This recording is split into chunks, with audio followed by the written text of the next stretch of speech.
22వ తారీఖున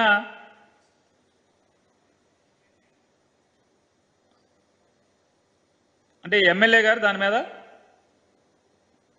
election commission ఆదరాబాద్రాగా 21వ తారీఖున ఇవ్వగానే 22వ తారీఖున ఆ సబ్ ఇన్స్పెక్టర్ గారు ఆ పాలవాయి గేటు సంబంధించినటువంటి ఏదైతే ఆ స్టేషను ఆ ఊరు వచ్చేటువంటి ఎస్ఐ గారు సంబంధిత ఎస్ఐ గారు మెమో ఒకటి ఫైల్ చేస్తాడు 22వ తారీఖున కోర్టులో. ఏమని 20వ తారీఖు సంతకం పెట్టి 22వ తారీఖున మెమో ఫైల్ చేస్తాడు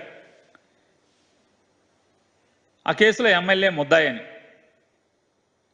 చూడండి ఎంత విచిత్రం. 23వ తారీఖున హైకోర్టుకి ఎమ్మెల్యే గారు వెళ్తాడు. ఎమ్మెల్యే గారు ఇంకా వేరే ఎమ్మెల్యేలు కూడా అనంతపురం జిల్లా తాడిపత్రి ఎమ్మెల్యే గారు, అట్లాగే తిరుపతి పోటీ చేసే అభ్యర్థి, అట్లాగే నరసరావుపేట ఎమ్మెల్యే గారు, ఇట్లాంటి వాళ్ళు ఎవరెవరైతే కేసుల్లో ఎమ్మెల్యేలు ఉన్నారో ఈ ఎమ్మెల్యేలు అందరూ కూడా హైకోర్టుకి వెళ్ళారు.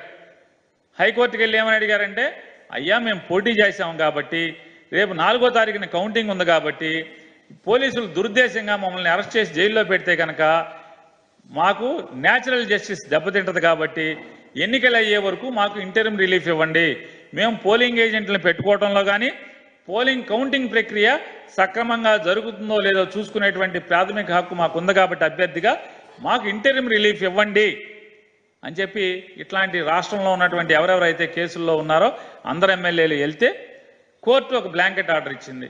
మరీ స్పెసిఫిక్గా మాచర్ల పిన్నెల రామకృష్ణారెడ్డి పేరు ఉదహరించి కూడా అతన్ని 6వ తారీఖు దాకా అరెస్ట్ చేయబాకండి, అతన్ని పోలింగ్ కేంద్రానికి అనుమతించండి, నియోజకవర్గంలోకి ఎమ్మెల్యే వెళ్లకుండా ఇట్లాంటి షరతులు పెట్టి ఇంటరిమ్ రిలీఫ్ ఇచ్చింది.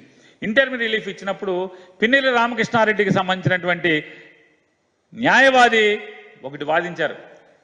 ఎలక్షన్ కమిషన్ ఆఫ్ ఇండియా ఎంత తొత్తరపాటో చూడండి, ఎంత ఏకపక్షంగా వ్యవహరిస్తున్నారో. 41 నోటీస్ అంటే 7 సంవత్సరాల లోపు ఉండేటువంటి క్రైమ్కు కూడా వెంటనే ఎమ్మెల్యే మీద కేసు కట్టండి, ఎమ్మెల్యే మీద కేసు కట్టుకుంటే కనుక వెంటనే అరెస్ట్ చేయండి, అరెస్ట్ చేయకపోతే ఎత్తి లోపలేయండి, జైల్లో వేయండి, ఖచ్చితంగా అరెస్ట్ చేయండి, లోపలేయండి అనే తొందరపాటు వ్యవహారం కనపడుతుంది. సుప్రీంకోర్టులో గతంలో ఆల్రెడీ జడ్జిమెంట్ ఇచ్చింది.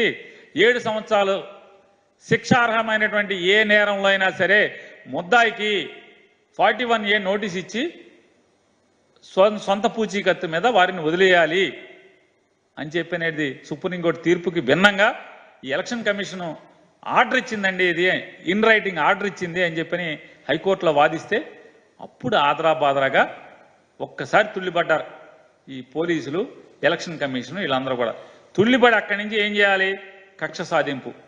ఏదో రకంగా ఎమ్మెల్యే కోర్టు అంటే చట్టపరంగా ఎమ్మెల్యే రక్షణ తెచ్చుకుంటున్నాడు, అంటే చట్టం నుంచి న్యాయపరంగా, కాబట్టి మనం ఏదో రకంగా ఎమ్మెల్యేని లోపలేసేయాలని చెప్పని పాత కేసుల్లో అంటే 15వ తారీఖు అంటే 14 రాత్రి జరిగినటువంటి సంఘటనలో ఎమ్మెల్యే పేరు మీద ఎస్ఐతో ఒక మెమో ఇస్తారు. ఏమని దాంట్లో ఎమ్మెల్యే ఉన్నాడని చెప్పని.